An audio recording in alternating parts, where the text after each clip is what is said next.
നമസ്കാരം. മുൻ മുഖ്യമന്ത്രി പിണറായി വിജയന്റെ വീട്ടിൽ ഇ ഡി റെയ്ഡ് ഇന്ന് രാവിലത്തെ വളരെ പ്രധാനപ്പെട്ട വാർത്തയായിരുന്നത്. ഇപ്പോഴും ഈ റെയ്ഡുമായി ബന്ധപ്പെട്ട് പല പ്രതികരണങ്ങളും പല കോണുകളിൽ നിന്നും ഉയർന്നു വരുന്നുണ്ട്. വലിയ പ്രക്ഷോഭങ്ങൾ നടക്കുന്നുണ്ട്. ഏറ്റവും അവസാനം ഇ ഡി ഉദ്യോഗസ്ഥരെത്തിയ വാഹനം തന്നെ ഇവിടെ CPIM പ്രവർത്തകർ അത് തല്ലിപ്പൊളിക്കുന്ന സാഹചര്യമുണ്ടായി. അതും ഇപ്പോൾ ചാനലുകളിൽ ഇങ്ങനെ ലൈവായി അത്തരത്തിലുള്ള കാഴ്ചകളൊക്കെ നമുക്ക് നോക്കിയാൽ കാണാൻ കഴിയും. എന്തായാലും രാവിലെ തന്നെ ഈ വാർത്ത കണ്ടപ്പോൾ എനിക്ക് വലിയ അത്ഭുതമൊന്നും തോന്നിയില്ല. ഞാനത് പ്രതീക്ഷിച്ചിരുന്നു.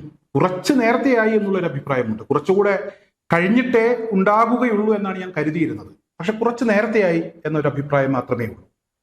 രാവിലെ തന്നെ അത്തരത്തിലുള്ള ഒരുപാട് പ്രതികരണങ്ങൾ ഈ വാർത്തയുമായി ബന്ധപ്പെട്ട് അതിനടിയിൽ പലരും രേഖപ്പെടുത്തിയിരുന്നു.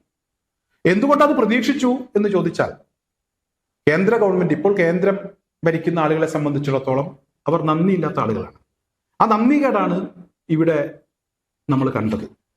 പിണറായി വിജയൻ മുഖ്യമന്ത്രിയായിരുന്ന കാലത്ത് പലപ്പോഴും ഈ സംഘപരിവാർ നേതാക്കളുടെ പല ഇടപെടലുകളുമായി ബന്ധപ്പെട്ട് അദ്ദേഹം മൗനം പാലിച്ചിരുന്നു. പ്രത്യേകിച്ച് വെള്ളാപ്പള്ളി നടേശന്റെ നാക്കിൽ നിന്നും വന്നിട്ടുള്ള ചില വാക്കുകളൊക്കെ ഉണ്ട്. ഈ വാക്കുകളുമായി ബന്ധപ്പെട്ട് പിണറായി വിജയൻ ഒരു അക്ഷരം പോലും പറയാൻ തയ്യാറായില്ല. വെള്ളാപ്പള്ളിയെ ആദരിച്ചു, അനുമോദിച്ചു.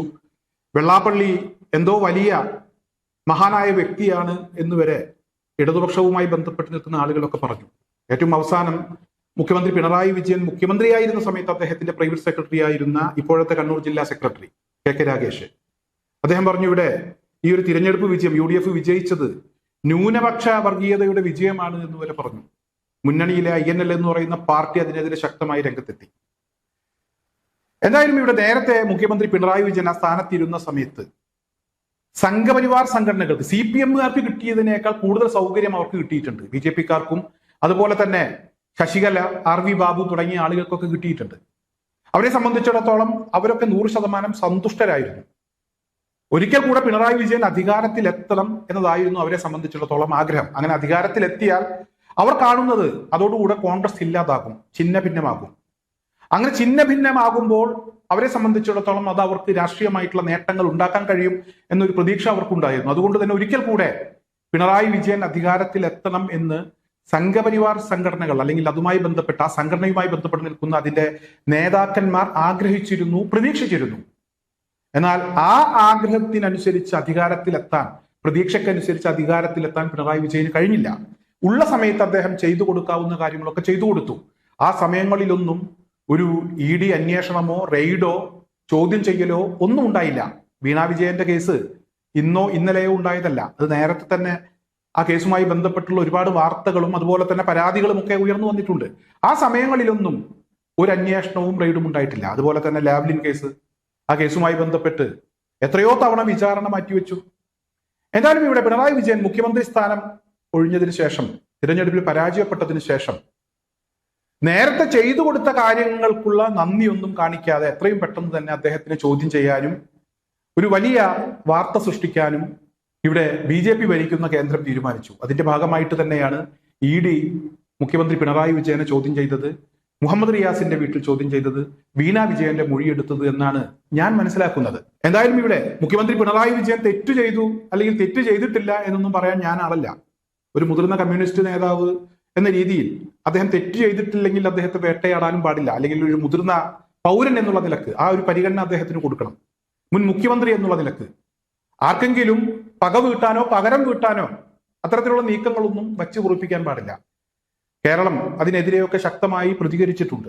നേരത്തെ ഇവിടെ PV അൻവറിന്റെ വീട്ടിൽ അദ്ദേഹം MLA ആയിരുന്ന കാലത്ത് എന്തോ ഫോറസ്റ്റ് ഓഫീസ് തല്ലിപ്പൊളിച്ചു എന്നൊക്കെ പറഞ്ഞ് നമ്മുടെ കേരള പോലീസ് PV അൻവറിനെ രാത്രി വീട്ടിൽ പോയി അറസ്റ്റ് ചെയ്തു കൊണ്ടുവന്ന ഒരു സാഹചര്യം ഉണ്ടായിട്ടുണ്ട്. ആ സമയത്ത് PV അൻവറിനെ അതുവരെ എതിർത്തിരുന്ന UDFന്റെ നേതാക്കന്മാർ UDFിലേക്ക് PV അൻവറിനെ ആ സമയത്ത് അടുപ്പിച്ചിട്ടില്ല.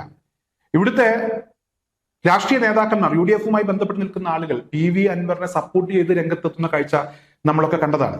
ഇവിടെ പിണറായി വിജയൻ തെറ്റ് ചെയ്തിട്ടില്ലെങ്കിൽ തീർച്ചയായും പിണറായി വിജയനെ സംരക്ഷിക്കണം. അക്കാര്യത്തിലൊന്നും യാതൊരുവിധ തർക്കവുമില്ല. ഇവിടെ തെറ്റ് ചെയ്തു എന്നൊന്നും ആരും പറഞ്ഞിട്ടില്ല. ഇനി ചോദ്യം ചെയ്യാൻ പാടില്ല എന്നൊക്കെ പറയാൻ പിണറായി വിജയൻ ദൈവമൊന്നുമല്ല.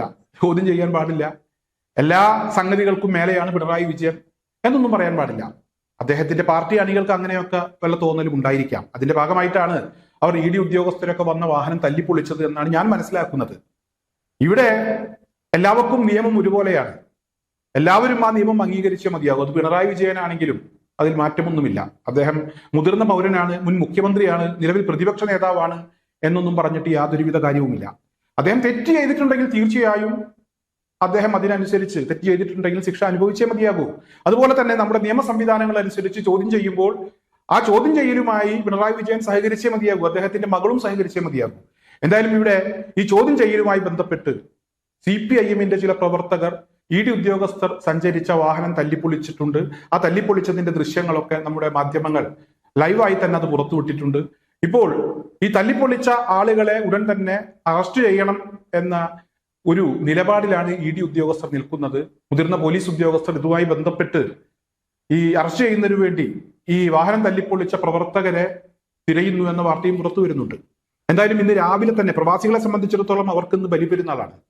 ചില പ്രവാസികളൊക്കെ ഇന്നത്തെ ഈ പെരുന്നാൾ ദിവസം ഇത്തരത്തിലൊരു വാർത്ത കണ്ടപ്പോൾ അവിടെയൊക്കെ ഒരു പ്രതികരണം ഈ വാർത്തക്കടിയിൽ എന്റെ ശ്രദ്ധയിൽപ്പെട്ടു. ED മുബാറക്ക് എന്ന്, ഈദ് മുബാറക്ക് എന്നാണ് സാധാരണ ഈ പെരുന്നാൾ ദിവസത്തിലൊക്കെ പറയാറുള്ളത്.